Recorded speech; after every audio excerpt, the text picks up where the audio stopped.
भएको छ सगरमाथा अनुसार। म 2045 सालमा अब 2045 सालदेखि म केही लोभ केही पैसा कमाउनको लागि म मेघालय शिलङमा गएको थिएँ। म यहीँबाट म हिन्दू पनि होइन, म राई भएको कारणले म चाहिँ एउटा मूर्ति पूजक राई, एउटा मूर्ति पूजक अथवा 3वटा ढुङ्गो पुज्ने मान्छे।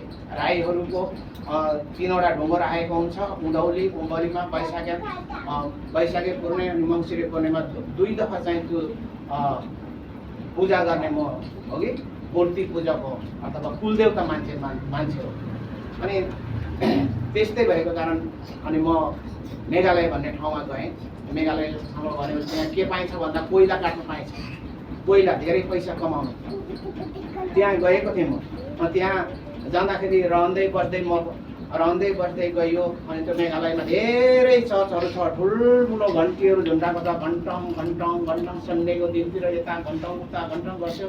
तर के हो अब त्यतिखेर अब क्रिस भनेको को हुनुहुन्छ, क्रिस्चियन भनेको के हो, केही नै मलाई थाहा थिएन। घन्टङ गर्छ सन्डे आइतबार। अनि त्यो चाहिँ गिर्जा हो भनेर चाहिँ कसैले भन्थ्यो। त्यहाँ त जानु हुँदैन, त्यो गिर्जामा जानु हुँदैन, त्यहाँ बाइबल पढ्यो भने बौलाइन्छ भन्ने तर्कहरू के विभिन्न तर्कहरू। अब त्यस्तै वातावरणमा हामी हुर्केको कारण अब जानु हुँदैन, त्यहाँ अब पढ्नै हुँदैन, यस्तो स्वभावको थियो। अनि त्यहाँ रहँदै बस्दै कोइला काट्दै गयो। अनि कोइला खानीमा बस्दै कोइला काट्दै जाँदाखेरि अनि त्यस्तै शरीरमा अस्वस्थ अथवा बिमारहरू मेरो जीवनमा पैदा भयो। हालेलुया हालेलुया। बिमार त्यहाँ मेरो पैदा भएपछि अनि मैले मानेका मेरा पिता पुर्खाले अनि हाम्रो देशमा हाम्रो समाजले मानेका कुराहरू सबै विभिन्न पशुपतिनाथ भए, यो विभिन्न किसिमको सबै देवताहरूलाई पुकारेँ। डक्टरको लागि कति पैसा खर्च गरेँ, पुकारेँ। अनि त्यो यताको भगवान् उताको भगवान् कहाँ सबै आफ्नो कुलहरूलाई सबै सधैँ म निको हुनुको बदला झन् अवस्था मेरो नाजुक हुँदै गयो। अनि नाजुक हुँदै गयो एकदमै नाजुक हुँदै गएपछि सुताउने उठाउने अवस्थामा पुगिरहेको थिएँ म। अथवा कोही साथीहरूले मलाई उठाउँदैन भन्थ्यो भनेदेखि मेरो यता यो टाउकोमा किरा पर्ने अवस्था थियो मेरो, प्रभुलाई नपाउँदा। त्यस्तो अवस्थामा म पुगिसकेको थिएँ। तर मेरो अगाडि चाहिँ मलाई परिवर्तन गर्नको निम्ति एउटा आसामको एउटा प्रधान भाइ हुनुहुन्थ्यो।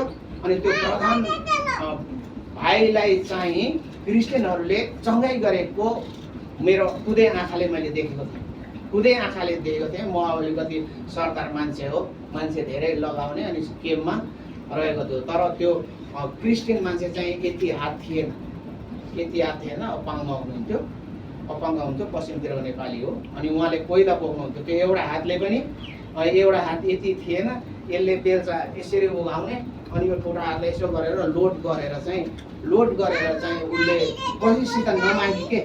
कसैसित अब त्यो अपाङ्ग मान्छेले कसैले नमागिकन उसले परिश्रम गरेर चाहिँ प्रभुको सेवा गर्ने। अनि त्यो डेभिड भन्नुहुन्थ्यो। अनि उहाँले चाहिँ भन्यो, उहाँले भन्नुभयो। अनि त्यो प्रधान एकदम बिमारी भएर त्यो मेरो रुम जस्तो कि केमा आउनु भएको थियो। अनि बिमारी भएर आएको थियो।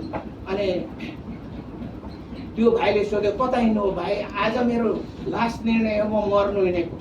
यो संसारमा मेरो कोही पनि छैन, म मर्नु हिँडेको भनेर त्यो मान्छेले भन्यो। त्यो चाहिँ त्यो अरे के अरे बोक्सी लाग्यो, घामी लाग्यो, के भएर त्यो सुनिँदै यत्रो फुकेर यता यो फुकेको भएदेखि त्यो सबै पिप जाने त्यस्तो अवस्थाको त्यो मान्छे थियो। अनि उसले भन्छ, अनि उपचार गऱ्यौँ न। म त्यतिखेर अब प्रभुलाई चिनेको पनि छैन, जानेको छैन। मैले चाहिँ अलिकति सहायता गरेर चाहिँ उसलाई अनि के यो कसरी चाहिँ निको हुन्छ, कसरी केही सोध्यौ न भन्छ। एउटा बोका चाहिन्छ अरे, अनि पानपात चाहिन्छ अरे, सुपारी चाहिन्छ अरे, एउटा अगरबत्ती चाहिन्छ अरे। त्यो भयो भने चाहिँ निको हुन्छु, म दिन्छु, जाऊ गर। मैले उसलाई आश्वासन दिएँ, म दिन्छु, बोका पनि किनिदिन्छु, तिमीलाई जाऊ भनेर मैले उसलाई आश्वासन दिँदा त्यो क्रिस्चियन भाइले त्यो विश्वासीले भनेको दीपक सरदार, मलाई सरदार भन्थ्यो। अनि दीपक सरदार यसले हुँदैन, म गर्छु भन्नुभयो क्या त्यो डेभिड भनौँ त्यो डेभिड दाइले त्यसो भन्नुभयो। अन्त निको चाहिँ मैले एकदम भने कि निको चाहिँ हुनुपर्छ। अब म मेरो इन्कार गऱ्यो भने ऊ त्यो मान्छे निको चाहिँ मर्नु चाहिँ हुँदैन। यो अहिले जस्तो कि मर्नु जाँदैछौ बाँच्नुपर्छ। तिम्रो यीशुले बाँच्छ कि बाँच्दैन, यीशुले बचाएको हुनुपर्छ। हुन्छ भन्नुभयो। अब अपाङ्ग पनि हुन्छ, जोस छ, फेरि कसैलाई अपाङ्ग मान्छे मागेर पनि खाँदैन, आफ्नो परिश्रमले कमाएर खाएको छ, फेरि म गर्छु पनि भन्नुहुन्छ। कति खर्च गर्छ, म यसलाई खर्च गरेर म निको पार्छु गर्नुपर्छ। मैले उसलाई त्यो मर्नु हिँडेको मान्छेलाई पनि लु बस एउटा केन दिएँ, सानो एउटा कोठा दिएर लु उपचार गर्नु थाल्यो। नभन्दै उहाँले फेरि बिहान बेलुकी प्रार्थना गर्नुहुन्थ्यो। गर्दै गर्दै गर्दै गर्दै गर्दै एक हप्तामा मान्छे त उठ्यो, यसो सुनिनु पनि पुग्यो। घट्दै गर्दै गर्दै गयो त्यो निको हुँदै गयो। अनि 10-12 दिन भएछ। सानो टोको किनिदिनुहोस् न सरदार, म कोइला बोक्छु भन्छ। मैले त्यो कोइला बोक्छु भन्छ। अनि त्यो काम चाहिँ मैले प्रभु यीशु ख्रीष्टले गरेको काम चाहिँ मेरो खुदै म जाति हुँदा, राम्रो हुँदा, सबै हष्टपुष्ट हुँदाखेरि हष्टपुष्ट हुँदा मैले देखेको थिएँ के। अनि देखेँ अन्त निको भयो। अन्त त्यो मान्छेको त अनि पछि त के भयो, अनि 12-15 दिनमा त सानो डोको किनिदिएको त दुईटा छोरा रहेछ, अनि बुढी पनि रहेछ तल। अनि 6000मा मेरो बुढी अनि नानीहरू उहाँ बन्धक भएर बसेको छ। आज मर्नु हिँडेको थिएँ, डेभिड दाले गर्दा यीशुमा आएर म निको भएँ। 15 दिनपछि त मेरो नानीहरू पनि छ, जाऊ त्यो नानीहरू पनि लिएर आऊ भनेको त बिचरा दुईटा छोरा रहेछ। अनि त्यो बहिनी पनि ल्यायो। अनि मेरैमा निको भएर मजाले उसले के गर्यो, निको भएर उसले नानीहरू पनि त्यो कोइला बोकेर पाल्नु थाल्यो। एकदम स्ट्रङ, एकदम राम्रो भयो। अनि जब मेरो जीवनमा बिमार आयो, समस्या आयो, अनि मैले अन्तिममा मैले निर्णय गरेँ कि कतैबाट पनि हुँदैन।